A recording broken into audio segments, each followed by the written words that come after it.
Hello friends, welcome to my channel. मैं हूं प्रेम सागर। तो आइए आज का वीडियो शुरू करते हैं।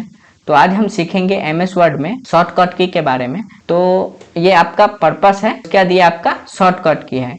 तो ये आपका हो गया ऑल सेलेक्ट, यानी जो पेज पे टेक्स्ट रहेगा उसको पूरा सेलेक्ट करना चाहते हैं तो आप अपने कीबोर्ड से Ctrl+A दबाएंगे तो आपका वो टेक्स्ट पूरा सेलेक्ट होगा। उसके बाद है दूसरा बोल्ड। तो आप अगर वो टेक्स्ट को बोल्ड करना चाहते हैं यानी मोटा करना चाहते हैं तो आप कीबोर्ड से Ctrl+B दबाएंगे तो आपका वो टेक्स्ट मोटा हो जाएगा। उसके बाद है कॉपी। अगर वो टेक्स्ट जो हम जिसको कॉपी करना चाहते हैं तो आप कीबोर्ड से Ctrl+C दबाएंगे तो आपका वो टेक्स्ट कॉपी हो जाएगा। उसके बाद है फॉन्ट। तो फॉन्ट को ओपन करने के लिए हम Ctrl+D दबाएंगे तो आपका फॉन्ट ओपन होगा।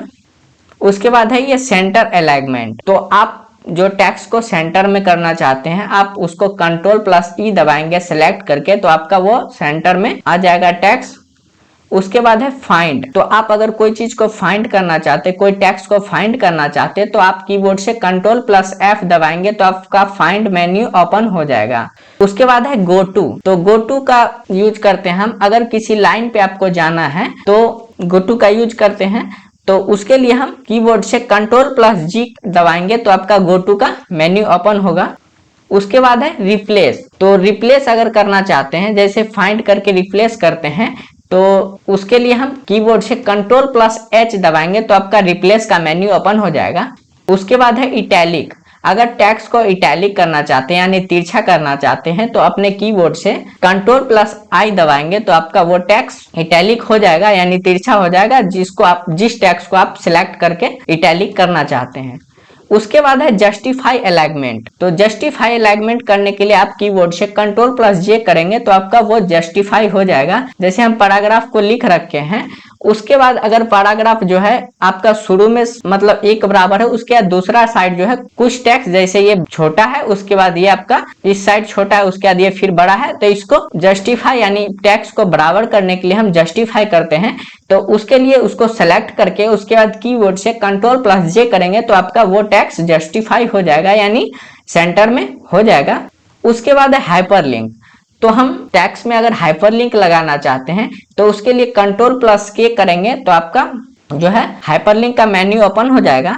उसके बाद है लेफ्ट अलाइनमेंट। तो लेफ्ट में अगर टेक्स्ट को लिखना चाहते हैं या टेक्स्ट को लिखा हुआ टेक्स्ट को अगर लेफ्ट में करना चाहते हैं तो आप उसको Ctrl+L कीबोर्ड से दबाएंगे तो आपका लेफ्ट में वो टेक्स्ट आ जाएगा। उसके बाद है लेफ्ट इंडेंटेशन। तो लेफ्ट में यानी लेफ्ट साइड में पैराग्राफ को खिसकाना चाहते हैं तो Ctrl+M करेंगे तो आपका वो टेक्स्ट जो है वो आपका लेफ्ट साइड में खिसकेगा। उसके बाद है न्यू डॉक्यूमेंट।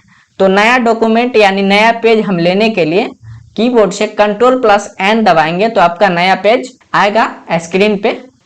उसके बाद है ओपन। तो ओपन करने के लिए जैसे कोई भी फाइल को हम बना रखे हैं उसको ओपन करना चाहते हैं तो कीबोर्ड से Ctrl+O दबाएंगे तो आपका ओपन का ऑप्शन आ जाएगा। उसके बाद है प्रिंट। तो प्रिंट करने के लिए हम उसका शॉर्टकट की है कीबोर्ड से Ctrl+P।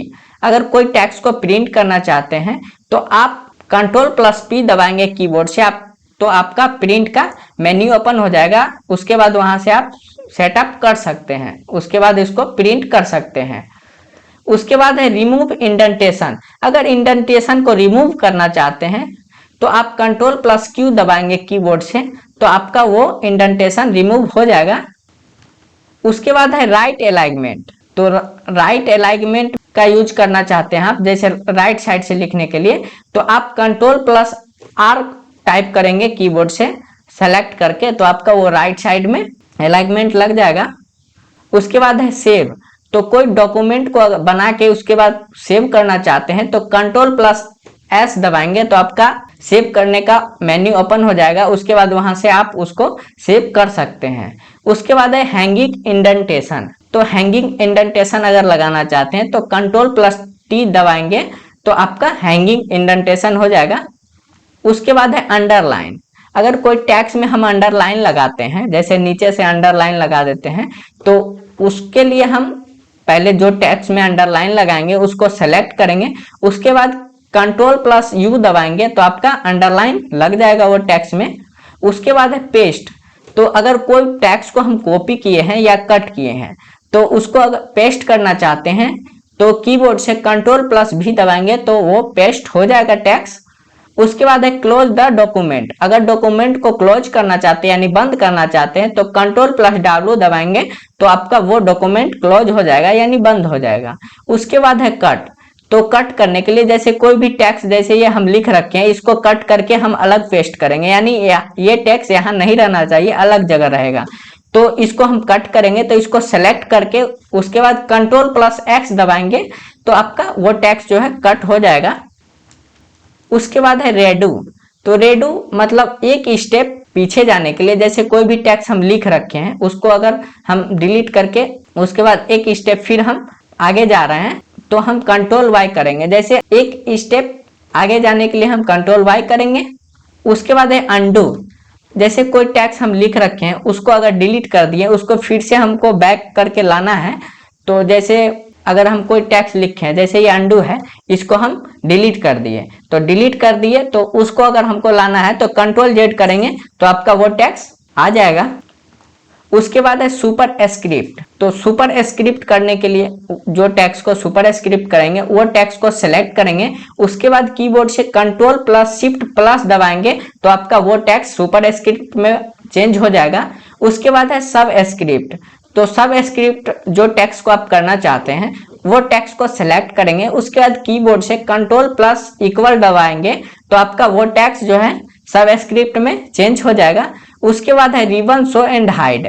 जो अगर रिबन जो है एमएस वर्ड का उसको रिबन को शो एंड हाइड करना चाहते हैं यानी दिखाना चाहते हैं या छुपाना चाहते हैं तो आप उसके लिए Ctrl+F1 दबाएंगे तो आपका रिबन ऑप्शन का मेन्यू ओपन हो जाएगा। उसके बाद उसको वहां से शो एंड हाइड कर सकते हैं।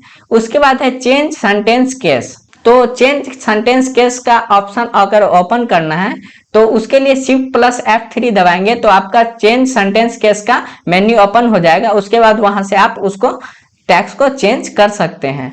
उसके बाद है क्लियर फॉर्मेटिंग।